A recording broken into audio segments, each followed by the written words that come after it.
ಶ್ರೀ ಗುರುಭ್ಯೋ ನಮಃ. ಫ್ರೆಂಡ್ಸ್, ಎಲ್ಲರಿಗೂ ನಮಸ್ಕಾರ.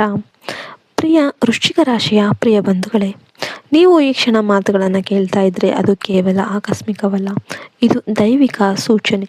ವೃಶ್ಚಿಕ ರಾಶಿಯವರೇ, ನಿಮ್ಮ ಜೀವನ ಸಾಮಾನ್ಯ ಅಲ್ಲ. ನಿಮ್ಮ ನೋವುಗಳು ಆಳವಾಗಿವೆ, ನಿಮ್ಮ ಶಕ್ತಿ ಮೌನವಾಗಿದೆ, ನಿಮ್ಮ ಹೋರಾಟ ಯಾರಿಗೂ ಕಾಣದಷ್ಟು ಗಂಭೀರವಾಗಿದೆ. ನೀವು ಜೀವನದಲ್ಲಿ ಅನೇಕ ಬಾರಿ ಸಂಪೂರ್ಣವಾಗಿ ಮುರಿದು ಬಿದ್ದಂತೆ ಅನುಭವಿಸ್ತಾ ಇದ್ದೀರಾ. ಎಲ್ಲವನ್ನೂ ಕಳೆದುಕೊಂಡೆ ಅನ್ನುವ ಒಂದು ಹಂತಕ್ಕೆ ಬಂದಿದ್ದೀರಾ. ಆದರೂ ನೀವು ಮತ್ತೆ ಎದ್ದು ನಿಂತಿದ್ರಿ ಎಷ್ಟೋ ಸಲ. ಇದು ನಿಮ್ಮ ಕೇವಲ ಶಕ್ತಿ ಮಾತ್ರ ಅಲ್ಲ, ಇದು ನಿಮ್ಮ ಮೇಲೆ ಇರುವ ಒಂದು ಅಜ್ಞಾತ ರಕ್ಷಣೆಯ ಫಲ. ವೃಶ್ಚಿಕ ರಾಶಿಯವರೇ, ನೀವು ಜನ್ಮತಃ ಪರಿವರ್ತನೆಯ ರಾಶಿ.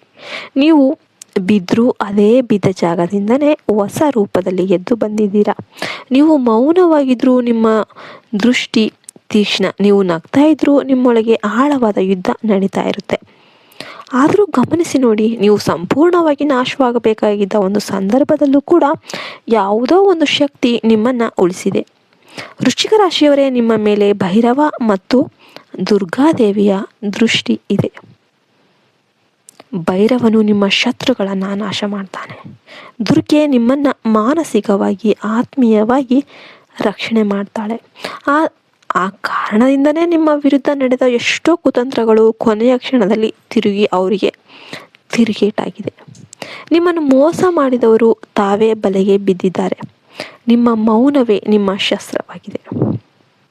ಆದರೆ ವೃಶ್ಚಿಕ ರಾಶಿಯವರೇ,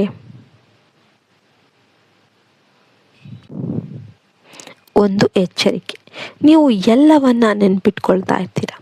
ನೋವು, ಅವಮಾನ, ದ್ರೋಹ ಇವೆಲ್ಲವೂ ನಿಮ್ಮೊಳಗೆ ಸಂಗ್ರಹ ಆಗ್ತಾ ಇರುತ್ತೆ.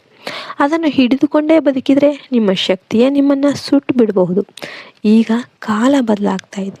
ಗ್ರಹಗಳ ಚಲನೆ ನಿಮ್ಮ ಜೀವನದಲ್ಲಿ ದೊಡ್ಡ ಶುದ್ಧೀಕರಣವನ್ನು ತರ್ತಾ ಇದೆ. ಹಳೆಯ ನೋವುಗಳು, ಹಳೆಯ ಸಂಬಂಧಗಳು, ಹಳೆಯ ಬಂಧನಗಳು ಇವೆಲ್ಲವೂ ನಿಧಾನವಾಗಿ ಕಳಚಿಕೊಳ್ಳುತ್ತೆ. ವೃಶ್ಚಿಕ ರಾಶಿಯವರೇ, ಮುಂದಿನ ಕೆಲವು ದಿನಗಳು ನಿಮ್ಮ ಜೀವನದಲ್ಲಿ ಪುನರ್ಜನ್ಮದ ಕಾಲ. ಇದು ಅಂತ್ಯದ ಸಮಯವಲ್ಲ, ಇದು ಹೊಸ ಆರಂಭ.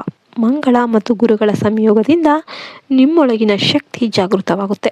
ನೀವು ಇಷ್ಟು ದಿನ ಏನು ಸಹಿಸಿಕೊಂಡಿದ್ರೆ ಅದಕ್ಕೆಲ್ಲ ಕೂಡ ಒಂದು ಉತ್ತರ ಅನ್ನೋದು ಸಿಗುತ್ತೆ. ಹಣಕಾಸಿನ ವಿಷಯದಲ್ಲಿ ಅನಿರೀಕ್ಷಿತ ಲಾಭ, ಹಳೆಯ ಬಾಕಿ ಹಣ ವಾಪಸ್ ಬರೋದು, ಹೊಸ ಅವಕಾಶಗಳು ಕಾಣಿಸಿಕೊಳ್ಳುತ್ತೆ. ಆದರೆ ವೃಶ್ಚಿಕ ರಾಶಿಯವರೇ, 3 ನಿಯಮಗಳನ್ನು ನೀವು ಪಾಲಿಸಬೇಕು.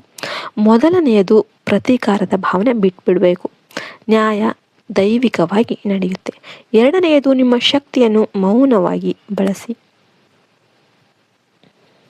ಇನ್ನು ಮೂರನೇದಾಗಿ, ಪ್ರತಿದಿನ ರಾತ್ರಿ ಓಂ ಭೈರವಾಯ ನಮಃ ಈ ಮಂತ್ರವನ್ನು ಕನಿಷ್ಠ 11 ಬಾರಿ ಜಪ ಮಾಡಿ. ಮಂಗಳವಾರ ಅಥವಾ ಶುಕ್ರವಾರ ದುರ್ಗಾದೇವಿಗೆ ದೀಪ ಹಚ್ಚಿರಿ. ನಿಮ್ಮ ಜೀವನದಲ್ಲಿ ಭಾರಿ ರಕ್ಷಣೆಯನ್ನು ತರುತ್ತೆ. ವೃಶ್ಚಿಕ ರಾಶಿಯವರೇ, ನೀವು ನಾಶವಾಗಲು ಹುಟ್ಟಿಲ್ಲ. ನೀವು ಪ್ರಪಂಚಕ್ಕೆ ಪರಿವರ್ತನೆಯನ್ನು ತರುವವರು. ನಿಮ್ಮ ಮೌನವೇ ನಿಮ್ಮ ಶಕ್ತಿ, ನಿಮ್ಮ ನೋವೇ ನಿಮ್ಮ ಜ್ಞಾನ. ಫ್ರೆಂಡ್ಸ್, ಇದಾಗಿತ್ತು ಇವತ್ತಿನ ವಿಡಿಯೋ ಇಷ್ಟ ಆದರೆ ಲೈಕ್ ಮಾಡಿ, ಶೇರ್ ಮಾಡಿ, ಸಬ್ಸ್ಕ್ರೈಬ್ ಮಾಡಿ. ಮತ್ತು ನಿಮ್ಮದು ವೃಶ್ಚಿಕ ರಾಶಿಯಲ್ಲಿ ಯಾವ ನಕ್ಷತ್ರ ಅಂತ ಕಮೆಂಟ್ ಮಾಡಿ. ನಂದು ವೃಶ್ಚಿಕ ರಾಶಿಯಲ್ಲಿ ಜ್ಯೇಷ್ಠ ನಕ್ಷತ್ರ.